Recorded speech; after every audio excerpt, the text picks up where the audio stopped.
Pärna kliinik tähistas oma 10. aastapäeva, kuhu olid oodatud kõik vabatahtlikud, kes kliiniku tegutsemisaja jooksul osalenud kliinilise uurimistöö programmides. Aastapäeva tähistamise eesmärgiks oli osutada tähelepanu vabatahtlike panusele ning tunnustada neid uuringutes osalemise eest. Pärna kliinik on rahvusvahelisi kliinilisi uuringuid teostav organisatsiooni liige ja uuringute läbiviija Eestis. Samade standardite ja regulatsioonide põhjal tegutsevaid kliinikuid on üle maailma kokku 23. Pärna kliinikus katsetatakse nii ravimeid ja toidulisandeid kui ka ravimeetodeid ja taktikaid. 10 tegutsemisaasta jooksul on läbi viidud 35 uuringut, millest lühemad on kestnud 3–6 kuud, pikim projekt aga kestab juba 8 aastat. No praegu on meil sellest 35 projektist tegelikult on meil, võib öelda, päris hästi läinud, et meil on 7 sellist kas ravimeetodit või uut molekuli, mis on siis tänaseks apteeki jõudnud. Et 35-7 on väga hea, et tavaliselt meil on lihtsalt vedanud. Et tavaliselt meil nii hästi ei lähe, aga 28 projekti on ka nii-öelda jäänud olulise tulemuseta.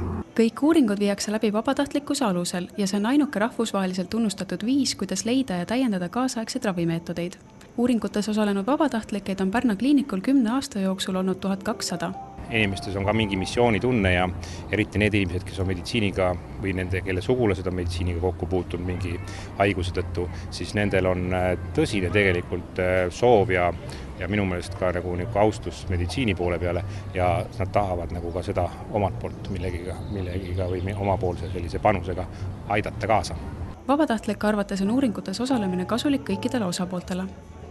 Tähendab, muidugi ise saab kasu kindlasti, kui satud rohu peale, arvuti määrab sulle ju, kas on see placebo, see tühitablett või ravitablett ja teiseks muidugi ka seda, et kui seda saab hakata hiljem kasutama ja kui see on kasulik teistele või kogu maailmale, siis on see ju ka väga hea.